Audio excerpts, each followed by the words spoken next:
혹시 그런 경험 해보신 적 있으세요? 최고의 콘서트 홀에서 온몸의 전율이 쫙 흐르는 그런 경험이요? 모든 하나하나가 마치 살아 숨쉬는 것 같은 바로 그 느낌 말이에요. 오늘 분석에서는요, 바로 그 비밀, 도대체 뭐가 한 공간의 소리를 이렇게 위대하게 만드는 건지, 그 뒤에 숨겨진 과학을 한번 제대로 파헤쳐 보겠습니다. 아마 다들 한 번쯤은 이런 생각 해보셨을 거예요. 분명 똑같은 연주자가 연주하는데도 어떤 공간에 가면 소리가 막 생생하게 살아나는 것 같고 또 어떤 곳에서는 뭔가 좀 답답하고 부족하게 느껴지잖아요. 그 차이가 대체 어디서 오는 걸까요?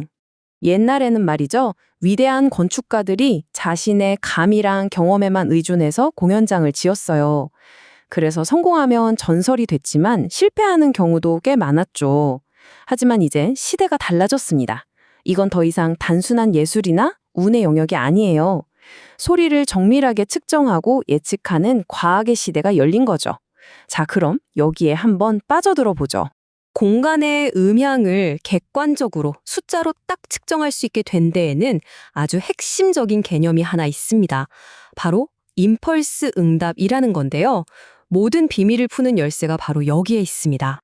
임펄스 응답이라는 게 뭐냐면요. 아주 짧고 강한 소리가 딱 터졌을 때 그 소리가 공간 안에서 어떻게 퍼져나가고 벽에 부딪히고 사라지는지 그 모든 과정을 싹 다 기록한 데이터라고 보시면 됩니다. 마치 사람마다 고유한 DNA가 있는 것처럼 세상의 모든 공간도 자신만의 독특한 음향 DNA, 즉 임펄스 응답을 가지고 있는 거죠.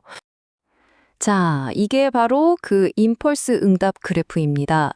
와, 좀 복잡해 보이죠? 하지만 사실은 그냥 우리 귀에 소리가 어떻게 도착하는지를 보여주는 일종의 지도 같은 거예요.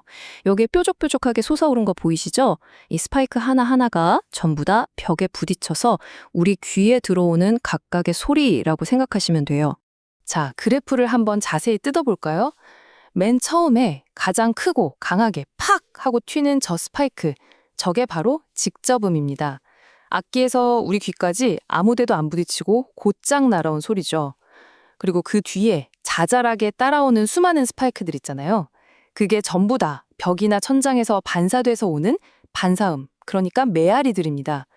바로 이 반사음들이 어떻게 구정되느냐가 그 공간의 소리를 결정짓는 핵심 중의 핵심입니다.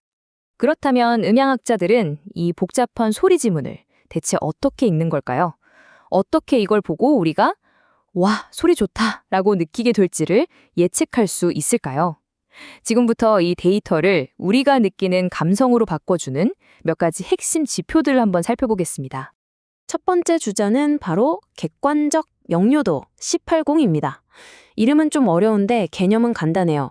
소리가 딱 나고 나서 아주 짧은 시간, 그러니까 80밀리초 안에 도착하는 초기음 에너지랑 그 이후에 뭉게뭉게 퍼지는 후기음 에너지, 이 둘의 비율을 재는 거예요.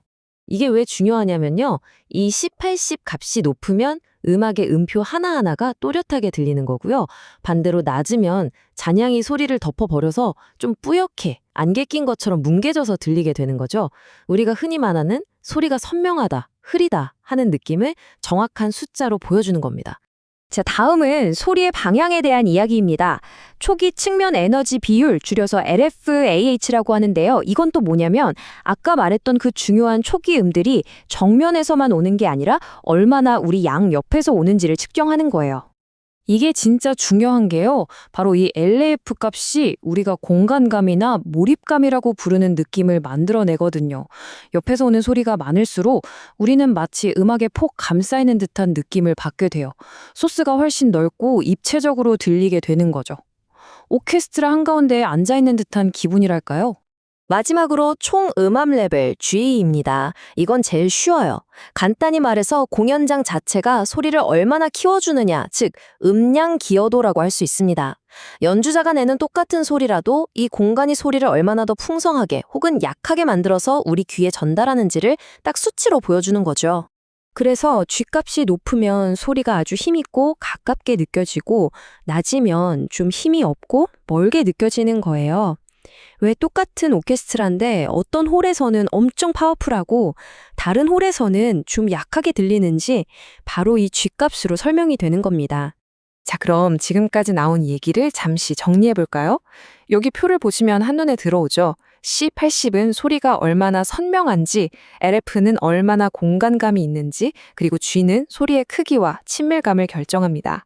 이 딱 세 가지 숫자만으로 우리는 어떤 공연장에 들어가 보지 않고도 그곳의 소리가 어떨지 꽤 정확하게 예측할 수 있게 된 거예요. 와, 정말 대단하지 않나요? 그럼 이런 과학적인 지표들이 실제 건축 설계에서는 어떻게 쓰일까요? 이건 이제 더 이상 감에 의존하는 추측의 영역이 아닙니다. 요즘 건축가나 음향 전문가들은요, 컴퓨터 시뮬레이션을 돌려서 건물을 짓기도 전에 가상 공간 안에서 소리를 미리 들어볼 수 있어요. 벽의 각도를 1도 바꾸고 천장의 재료를 바꿔보면서 우리가 방금 배운 C80, LF, G 같은 값들을 최적의 상태로 맞추는 거죠. 그러니까 불필요한 메아리 같은 음향 결함은 당연히 피할 수 있고요. 모든 좌석의 관객이 최고의 소리를 들을 수 있도록 말 그대로 경험을 공학적으로 설계하는 시대가 온 겁니다. 이 모든 걸 알고 나니 이제 우리는 음악을 좀 다르게 듣게 될 겁니다. 단순히 멜로디나 하모니만 듣는 게 아니라 그 이상의 것을 경험하게 되는 거죠. 이 분야의 권위자인 마이클 베런이 이런 말을 했어요. 새로운 공연장이 문을 열었을 때 음향 때문에 실망하는 일은 50년 전과 비교하면 훨씬 드물어졌다. 이 말 한마디가 모든 걸 보여주죠. 예전에는 그야말로 운에 맡겨야 했던 음향 설계가 이제는 완벽하게 예측하고 제어할 수 있는 공학 기술이 된 거예요. 덕분에 우리는 더 많은 곳에서 더 훌륭한 소리를 즐길 수 있게 된 거고요. 그래서 마지막으로 여러분께 이 질문을 드리고 싶어요. 이제 여러분은 소리의 명료함이 초기음과 잔향의 비율에서 오고 그 엄청난 공간감이 옆 벽에서 반사되는 소리에서 온다는 걸 알게 되셨습니다. 다음에 혹시 좋은 공연장에 가실 기회가 생긴다면 그냥 음악만 들으실 건가요? 아니면 그 음악을 완성시키는 보이지 않는 건축까지도 함께 듣게 되실까요? 한번 귀를 기울여 보세요. 연주자의 음악뿐만 아니라 그 소리를 완성시키는 건축가의 치밀한 설계를 말입니다. 이제 여러분은 건축을 들을 수 있게 된 겁니다.